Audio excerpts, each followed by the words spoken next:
This is the Nobel Podcast, where we talk about how to optimize your technology, life, and mind. We're joined by special operations veterans, entrepreneurs, investors, and others who have overcome difficulty to make it to the top of their craft by staying in the fight. What's your name? Where'd you grow up? Sam Alaimo. I grew up in Dallas, Pennsylvania, which is Northeast PA, probably 20 minutes outside of Wilkes-Barre, probably 45 minutes outside of Scranton. What did you do growing up? Usually I would look back at Dallas and say, it's not a bad place to grow up, but not a kind of place you want to go back to. Middle school, I think it was like B team football.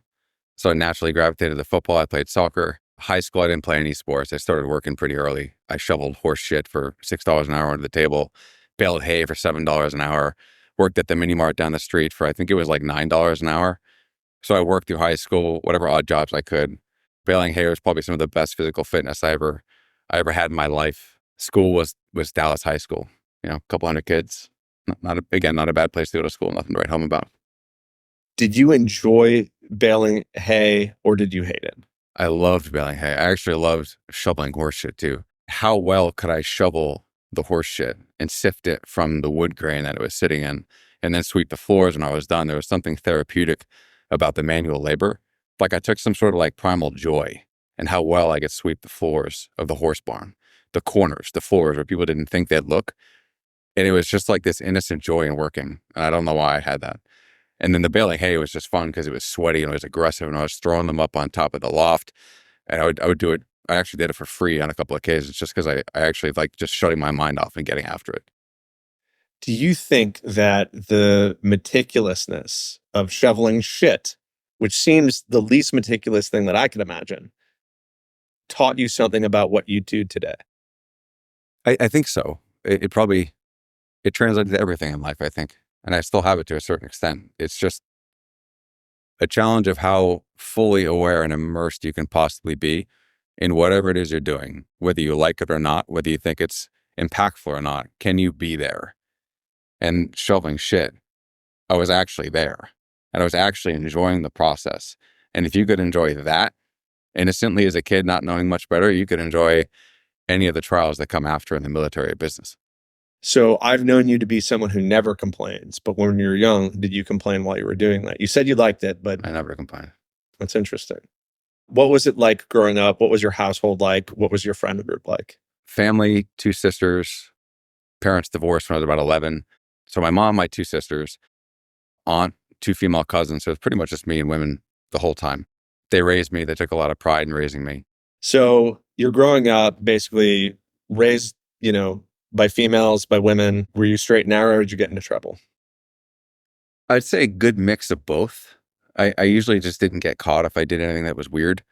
But, I did get caught sometimes. I got a DUI when I was 17.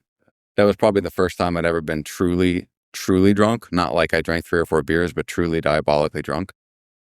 If I remember correctly, the last memory I had was at the fire pit in the woods, middle of nowhere, like 30 minutes from my house. And then I remember coming to vaguely as I was being pulled out of my car by the police of my Jeep that had 3 flat tires. I was semi-naked. I didn't have my wallet. And the vaguest thought was going through my head as they were putting the handcuffs on me to run. And then a bigger voice said, don't do that. And then I blacked out again. And I came back to in the police station. So that was probably like the highlight of my childhood criminal record. Who bailed you out of the police station? I called my dad for that one because I couldn't bear the thought of my mom getting that phone call. Why? Because she is the essence of like everything that's good in my life. And I didn't want to put that on her or make her think that she had something to do with that. DUI, 17 years old, your dad picks you up. What did he say? He didn't say anything. He was actually kind of smiling a little bit because one of the reasons why I called him, I think he just looked at it as, you fucked up. Deal with it. What does the Alaimo name mean in Dallas, Pennsylvania? Not much. The Alaimos, historically, when they came over from Sicily, settled down in Pittston, Pennsylvania, which is probably 30 minutes outside of Dallas, Pennsylvania. So there's quite a few Alaimos there. That's all my father's side. it has a colorful history with, you know, the mafioso. They were pretty big back in the day. Tell me a little bit about that. You've told me these stories before and, kind of family history. How did that affect your upbringing? It didn't affect it that much. I think that was a deliberate strategy on behalf of, I'd say, like my mom, to kind of negate whatever influence that would have been. Because the mafia is not what people see when they look at Casino with The Godfather. It's not a beautiful institution. It is thoroughly corrupt. There's nothing admirable about it. It's trading in drugs. It's trading in human beings. There's nothing attractive about that lifestyle. Where did the military come in? Dallas, Pennsylvania is not on the ocean. Where did the SEAL teams enter it? When I was about 14 or 15, I can't remember the exact age, but when we moved to that other small town outside the area where I grew up in, I think from the youngest age possible, the trajectory of going from school to college to job, it didn't appetize me. And I think when I was 14 or 15, what was going through my head was like, I don't feel like something's right here. Like there's probably more to this than I'm aware of. School bored the hell out of me. And I basically did a primitive Google search, whatever it was called back then. What's the hardest thing you could do? And it came up with Navy SEALs. And I said, all right, I'm going to do that. I'm going to dedicate my brain and my body to that one overarching goal. And I literally started reading every day. I started doing push-ups every day. I started running every day. I started getting in the pool. And that was it. Since I was a little kid, that was what I wanted to do. I wanted to tie it all together. And I wanted like a legit brotherhood. I wanted a legit community that would literally go to war with me, that would trust me and I could trust them from that young age. And that was how I crafted my mind and my body from about 14 or 15. Initially tried to go the ROTC path. My mom wanted me to go to college. So I gave that a shot. I did school for about a semester and I quit and I enlisted. I started talking to the recruiter in Colorado, which was weird because I signed up for the recruiter there in Colorado, got a SEAL Challenge contract, which is basically if you sign that, they guarantee you get to go straight from boot camp to BUD/S, assuming you pass your physical test. So when I wrapped up college, moved back home to Pennsylvania, worked out like a madman for I think the 3 or 4 months I had before boot camp, and then had to fly back out to Colorado to go be shipped out to Chicago for boot camp because that's where I signed the paperwork. Describe what Navy boot camp is. Honestly, it's not that vivid to me. I think it was 8 weeks. It was a lot of sitting around. It was a lot of bed making. It was learning the core fundamentals of how to operate as a member of a unit on a ship. So the whole time you felt like you're on some fake ship in Great Lakes.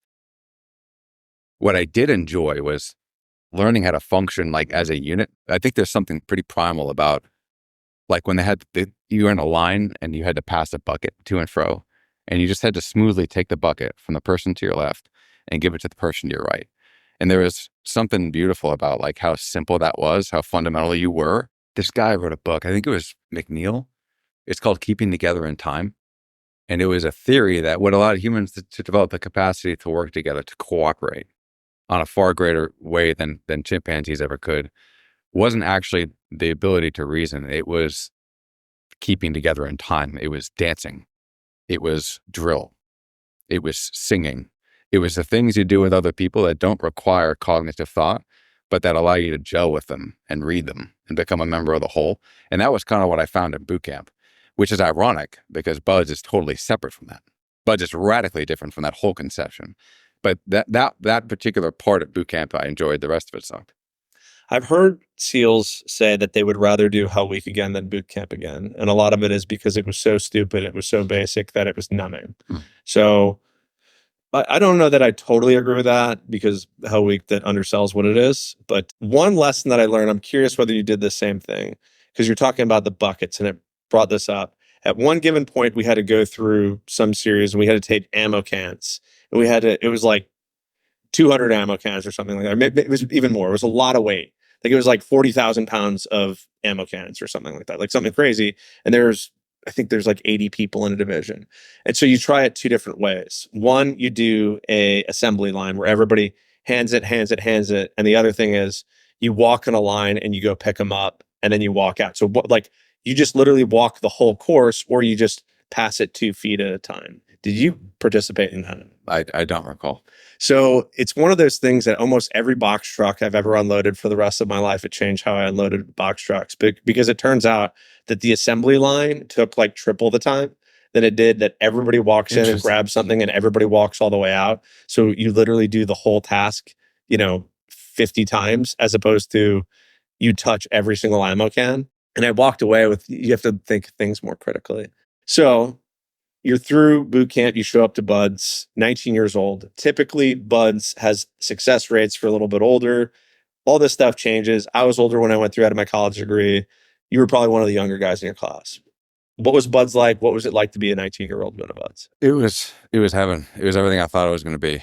Like, I remember landing in California. The Buds instructors are there with the blue and gold t-shirts. The bus was waiting for us. I remember seeing my first palm tree, and it felt like it was game on. This was the thing I'd spent up to that point 4 years of my life preparing for. I remember the blue skies. I remember the bus ride. I remember them fucking up my name on purpose just to fuck with me. I remember getting there, checking into 618, running over to the mini market to get like calories and food and water to get stocked up. I had spent so long thinking about it and like mentally preparing for it that it initially didn't meet my expectations. Like it wasn't the overwhelming thing that a kid's mind makes it out to be.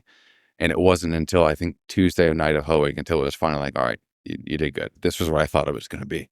The way that Buds usually works, you go through an indoctrination or whatever it is. There's different things that you build to it. You don't just start Hell Week or anything like that.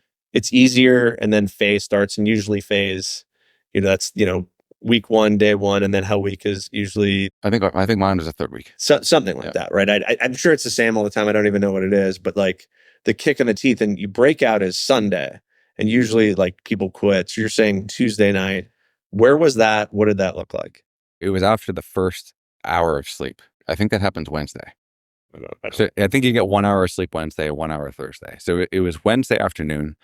There was a guy, I forgot to mention, after boot camp, I did the pre-buds thing. I was one of the first classes to go through pre-buds. So that didn't exist when I went through. That was a new thing to try to quote unquote increase the pass rate of buds, which is ironic. So you spend millions of dollars on a program to increase the pass rate on a program that's extremely inexpensive buds, and it failed miserably. Just send more people to buds. Anyway, so that was interesting. The guy who ran that program was a master chief, unbelievably aggressive. And for whatever reason, during my Hell Week, he decided to fly out and oversee the Hell Week and be an instructor. And somehow he was there pretty much the whole week. He was demonic. It was amazing. And I remember going to sleep for that 1 hour in that tent, just lay down like a corpse. And then I woke up because someone kicked my foot. I opened my eyes and looked at him. And he looked in my eyes to make sure I was still alive. My pupils were dilating. And he just looked at me and said, hit the fucking surf. So I got up and ran to the surf. And then we all met in the surf. We were all low crawling on our hands and knees in the surf, having just woke up from that hour, going nonstop since Sunday afternoon. And he was just walking backwards, just looking at us like pitiless. And I almost cried because I was like, I can't believe that this is actually illegal. How I feel right now is condoned by the US government. And then it was like, that was the full moment. Like, this is great. Like, this was the thing I wanted so bad. This was everything I had right now, low crawl in this water with this sadistic son of a bitch right in front of me, walking backwards, loving every second of it. The demonic, the pain that lived up. So I think a lot of that, you asked me, did you ever think about quitting? No. I remember all the guys like I had who were like my friends, they all quit from like pre-buds and stuff. So I'd known them for a few months. And I remember, I think it was Monday afternoon, we were lined up on the berm looking at 618. And I think it was a deliberate strategy. That was the first like 10-minute block when the instructors left us completely alone. They just disappeared. And we were just standing there on the berm, jackhammering cold, looking at 618. And I saw one of the guys who had just quit standing in the window looking out at us. So I was on, the berm was 20 feet high. He was on the second story, 100-meter gap. I'm standing here shivering. He's in the window. And the look in his face was, I can't believe what I just did. I'd rather be out there. He got the puppy dog eyes. It was huge puppy dog eyes. I think he was eating a Snickers bar. And I was like, man, I'm not quitting. Like, that was the vaguest moment I had, because like it must have felt nice to take that hot shower.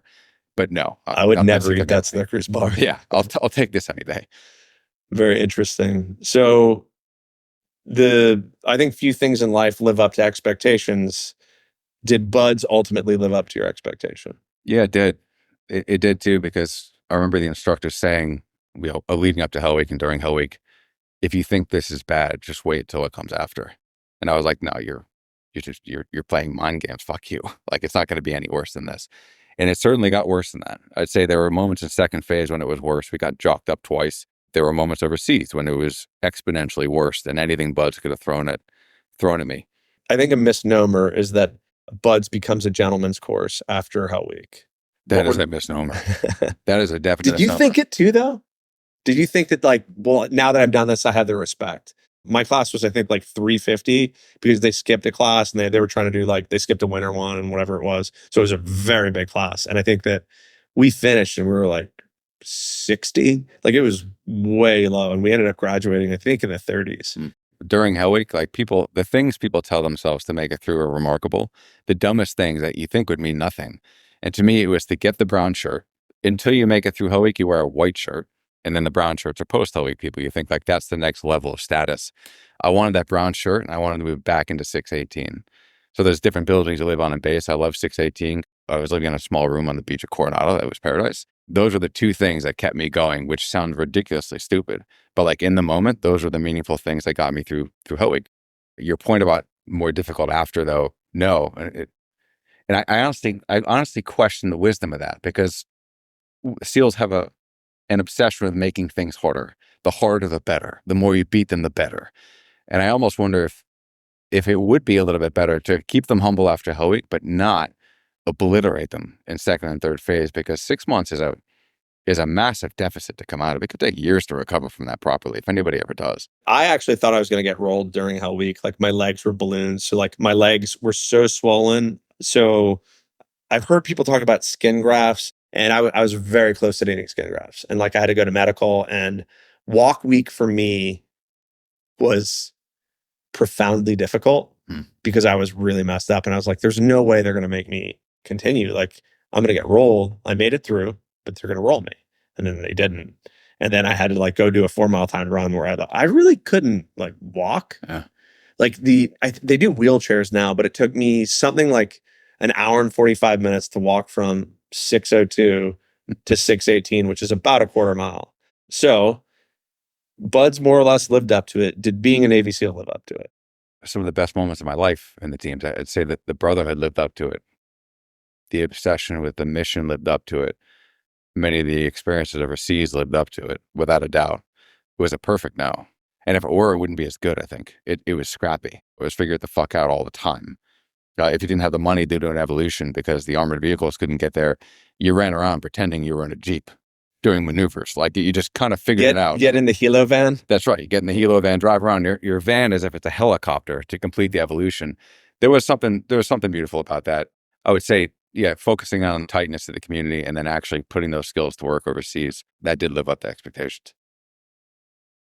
What, if any, lessons do you have from Buds? Is there anything that was profound that was learned that changed you as a character other than it was really hard? What is there any takeaway from Buds that you remember to this day that you apply?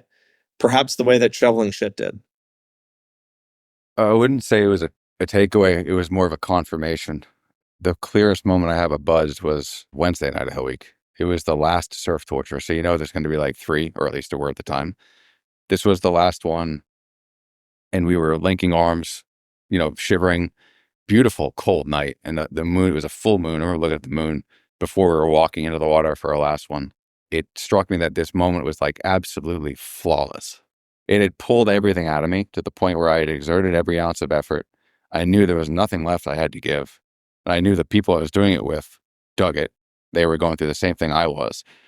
And to be there under the moon with that cold water in that circumstance, knowing that like at this point, no one's going to quit in Hell Week. Like, I kind of quote unquote made it despite 2 more days of misery coming.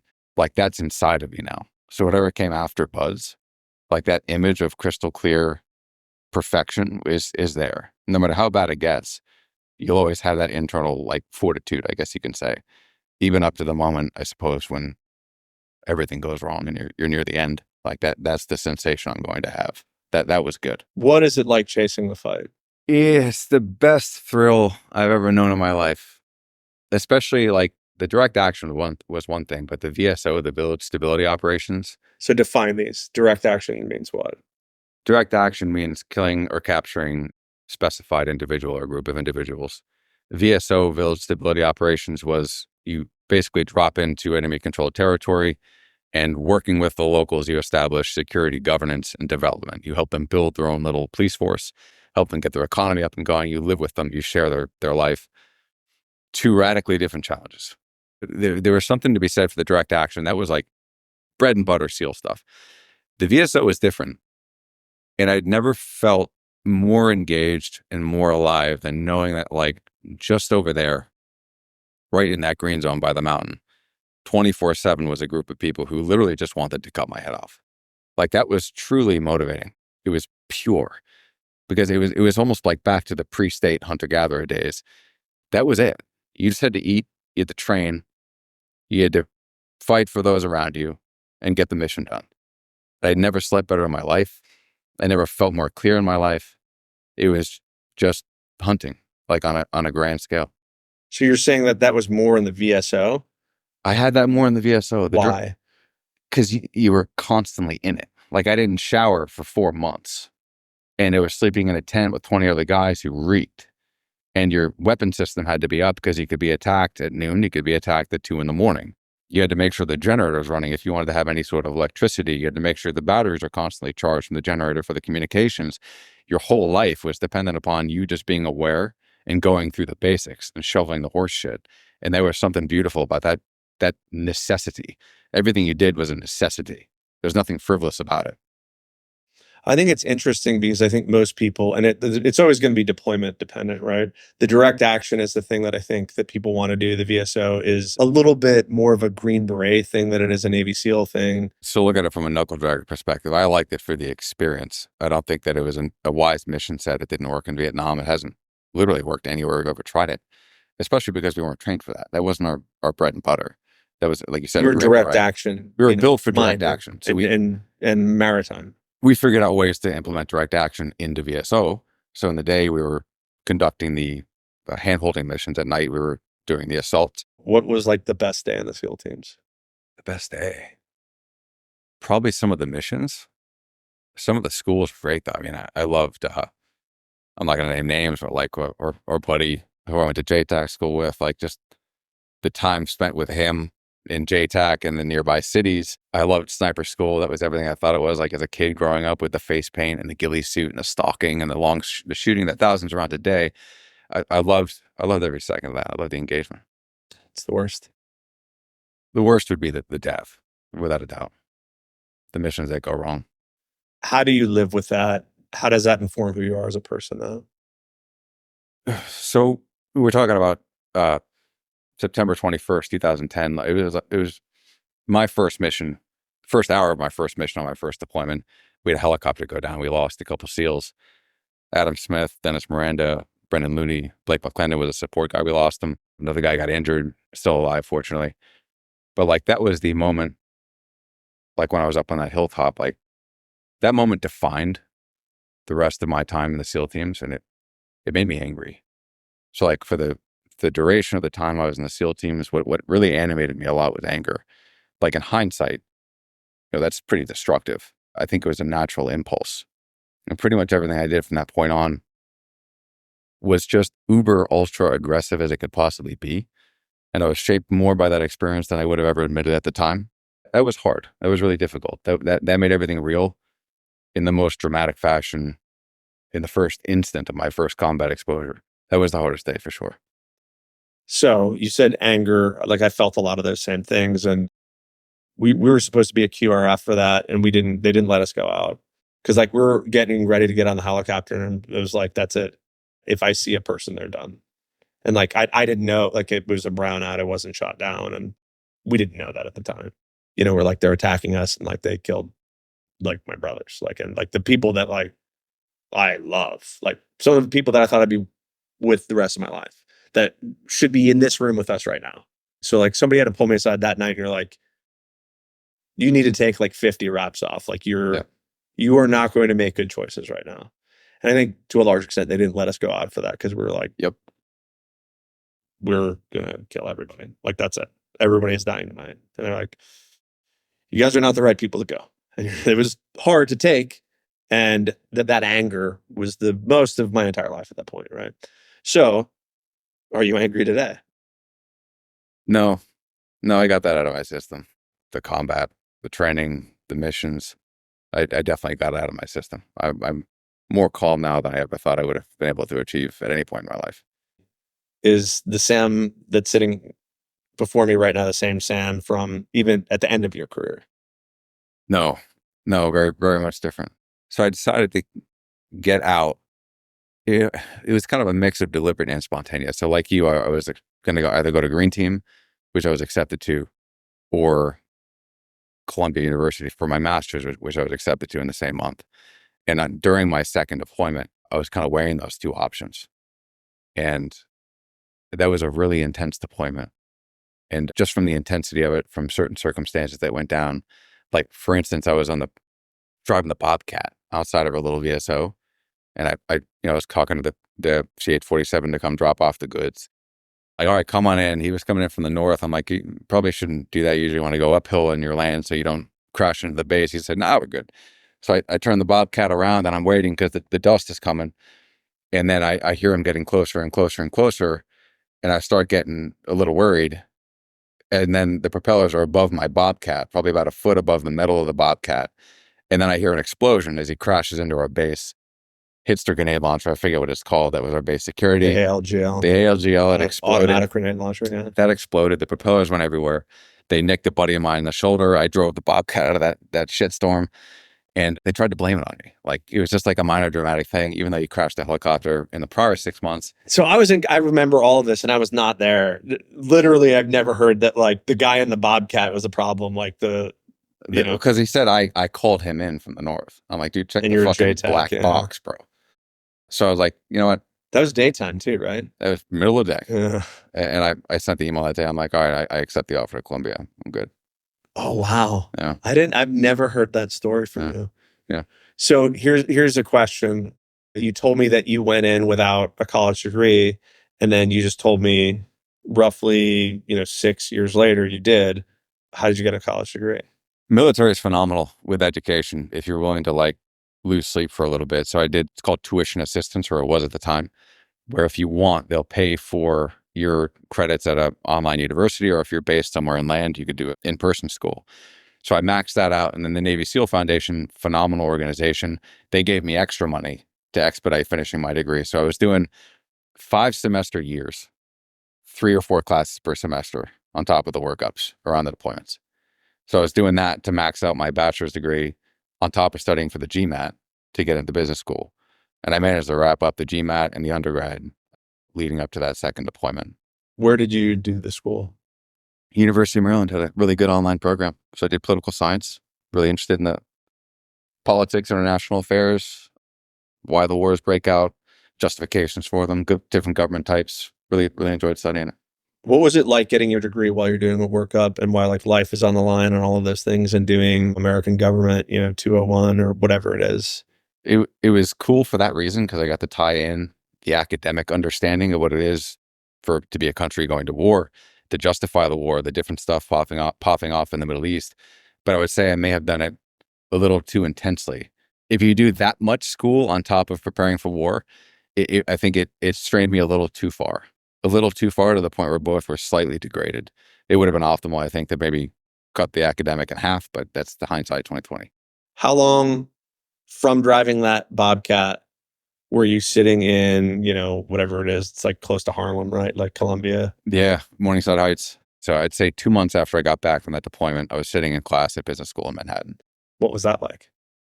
I would say it was actually harder than the teams for a number of reasons. I didn't realize what I had in the SEAL teams until I lost it. I didn't realize how important the brotherhood was to me, how important that network was, how important literally the guys you were with would fucking die for you. And I went from that to Manhattan. I didn't have any continuity. I wasn't married, didn't have kids. I didn't know anybody. And it was like my soul had just been ripped from my body. And I dealt with the same thing everybody does, where there was now like this entity in my head called the teams, and they were judging me. And it was like this concept that was watching everything I did and saying, you fucked up. You got off the freight train. You should still be in the fight. And so there was like a heavy measure of guilt. Even though the war was dying down, it's one of the reasons why I got out. And then on top of that, I was dealing with some health stuff that I didn't even realize I had at the time, which made it diabolically harder. Yeah, that whole period's difficult because everything that began that day I got out of the military, that vacillation between I fucked everything up or I think I'm on the right path. We want to do everything we can to be in the fight with those guys, especially when it's bad. And to think that you're voluntarily leaving that and then having to define yourself as not a team guy, but just a guy. Like I was Sam Alaimo all of a sudden. Like, what the fuck does that mean? I almost feel selfish to be Sam Alaimo when I should be a team guy, when whatever I do should be as a member of the platoon. It was a really weird thing. And I didn't even remotely expect it because like back then they didn't have the awesome programs they have now to help people transition out. So you get out, you're in business school, you're struggling in your health. Tell me about that. Yeah, the health stuff was interesting. So at some point I got sick on one of the deployments and it started to manifest itself as reactions to certain foods. It started with like wheat and sugar. I thought nothing of it. I was in the mindset of the seal of mind over body. It's just you being weak. Get over it. But that in conjunction with the transition was difficult because I began to attribute the physical manifestations of autoimmunity with being the result of psychological weakness from the transition. So on top of the difficulty of the transition, as my colon was basically eating itself and it started to impact my heart and it started to impact my muscles and my joints, I literally attributed that to mental weakness. So not only was my body attacking my body, my mind was attacking my body, which I had no doubt made it worse than it needed to be. How did you learn that it wasn't psychological, that it was physical? It took years. It took years of it getting worse. I went to see doctors. They couldn't quite figure out what was going on. One doctor, you could argue, misdiagnosed it in 2015, which if he had caught it then, I probably have avoided all of this. But he didn't. He said it was microscopic colitis, which ended up not being. And I know that because in 2018, when I was at the end of my tether and literally thinking, like, I don't know if I'm going to actually be able to make it through this thing because no one can tell me what it is. I'm not eating. I wasn't even able to function at that point. 2 weeks before I went to the Mayo Clinic, a doctor in South Carolina said, I don't know what this is. Your body's going through something. Here's a cocktail of antibiotics. 5 days into that antibiotics, it was like the clouds cleared. And all of a sudden, my stomach worked again. From that moment on, I stopped getting worse. So he killed whatever it was inside of me, just a normal course of antibiotics, metronidazole, ciprofloxacin. Most people get that for whatever complaint they happen to have. That was what cured it for me. So when I got to the Mayo Clinic, they did every test for bacteria, virus, fungus, everything you can imagine in blood, in fecal matter, in urine, you name it. And they said, we can't find anything in there, but we can see your colon has post-infectious colitis. There was an infection on my colon for years that was running rampant. And I'll never know what it was because it was killed by those antibiotics.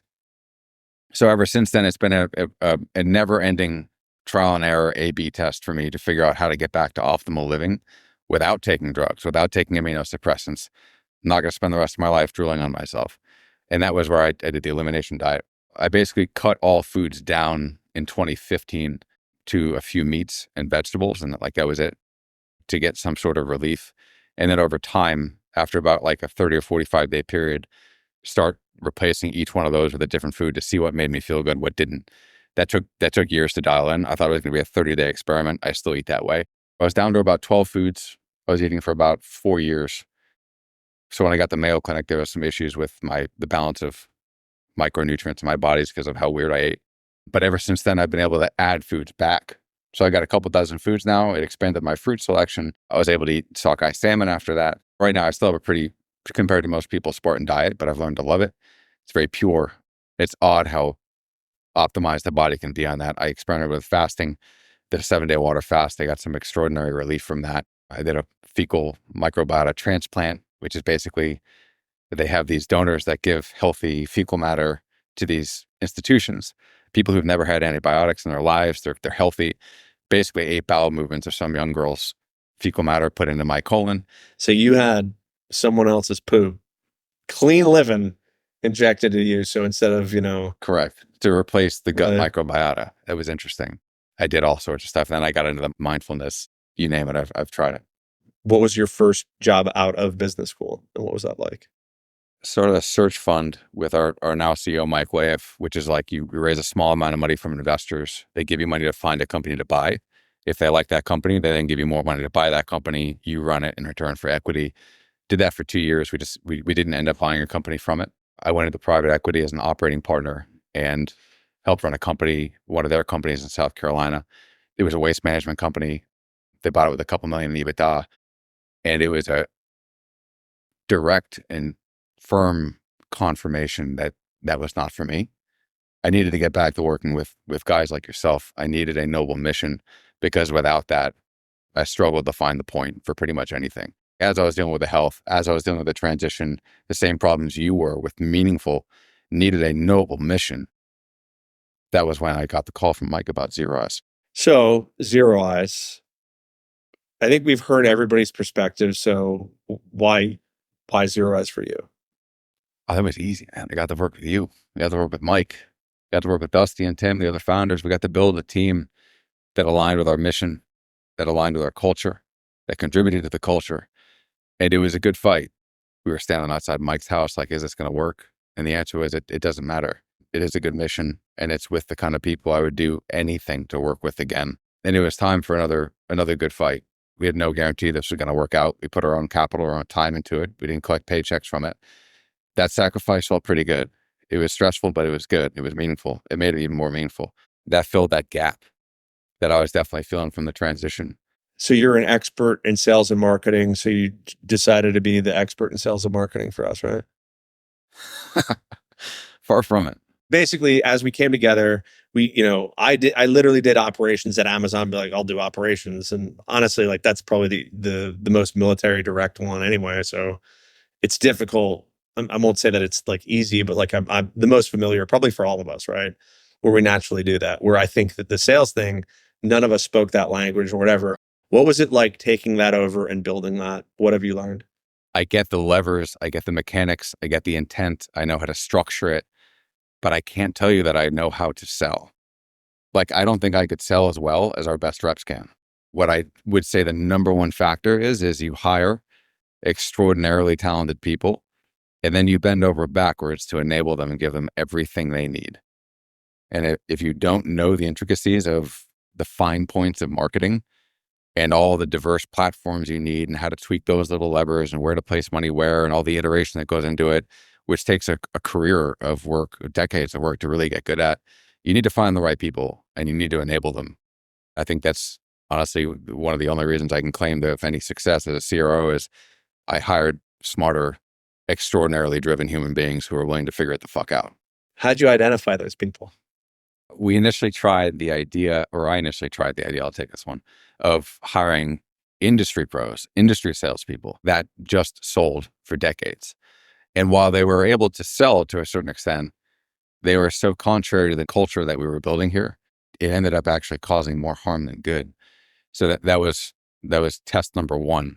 The bouncing off test number one, I said, all right, well, what if we take people who have the raw cultural fit, people who are military backgrounds, law enforcement backgrounds, interesting backgrounds, who just cared about stopping mass shootings in America.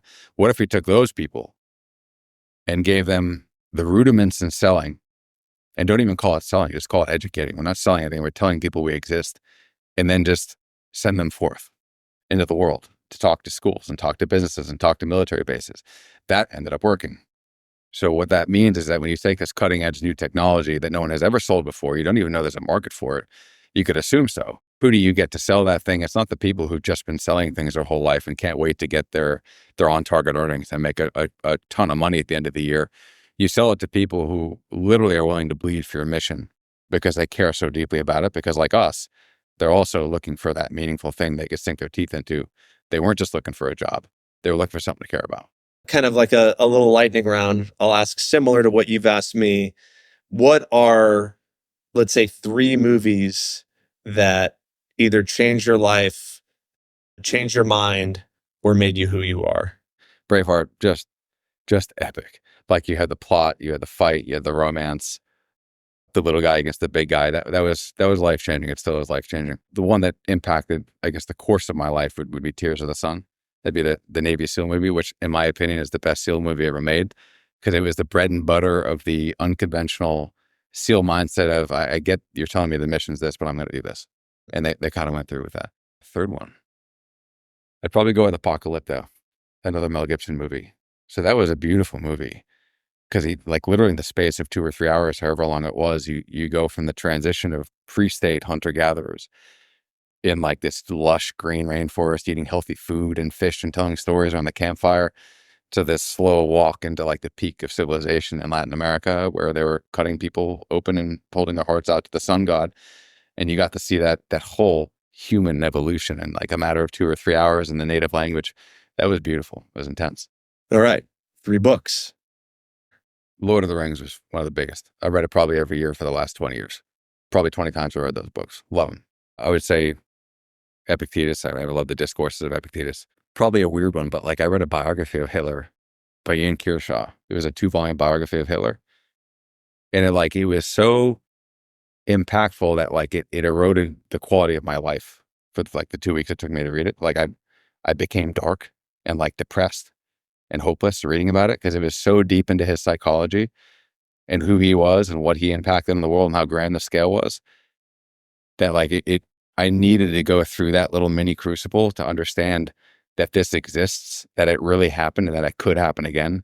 That book really changed my life quite a bit. Humanity will be forever changed because of one individual and his charisma and his dreams and his ability to communicate to other people. And that was all he had. And that was all it took. But to know that and to be able to see those patterns at other points in history, if they may come up in the future again, it's good to know the worst things that could happen. Is there any advice that you have in your life that changed you? I would say it would probably be want every single thing to happen exactly as it does happen. Tell me about Stoicism. Stoicism is great because it gives you a general template from which to look at life holistically. And what I mean by that is like there's 3 ways to break it down. They look at it in three topics or 3 disciplines. One is the discipline of desire. You could think about that as like physics. Your place in the universe. And basically that's where that tenet comes from, accepting whatever comes. It's very passive. Just accept it because nature brings it. The second one would be the discipline of action. So how do you actually act? And they call that duty, basically duty to yourself. Do you take care of yourself? Do you eat right? Are you fat? Are you lazy? Are you making yourself a productive person? And the second part of that is duty to others. How are you acting as a brother, as a sister, as a son, as a father, as a mother? And the other part is duty, they say, to God, which to them is nature. So how are you acting as a member of the whole? And then the third tenet is the discipline of judgment. How do you use your brain? So to them, you have sensation. So like I see my phone. And then what happens is your brain produces an impression of that. So what my brain says is there's that thing over there that contains information. It contains emails and Slack messages and phone calls and texts that I have to get to. But in reality, is that impression real?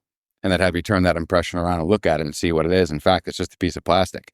And whatever I'm feeling is me generated. So if I can learn to master my mind, you're not beholden to any external object anymore. You're only beholden to what you assess the world to be.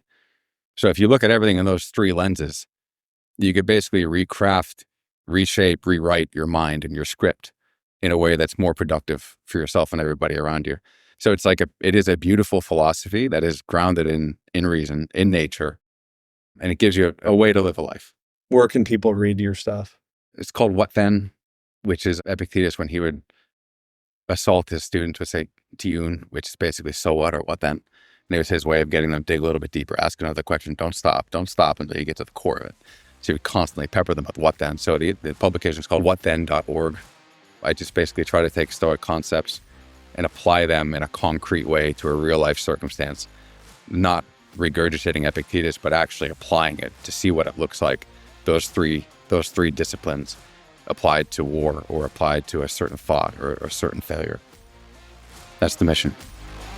That's it for this episode. If you want to check out more from the podcast, head to ZeroEyes.com/Nobel, where you can see show notes, read more about our guests, and suggest guests or topics of your own.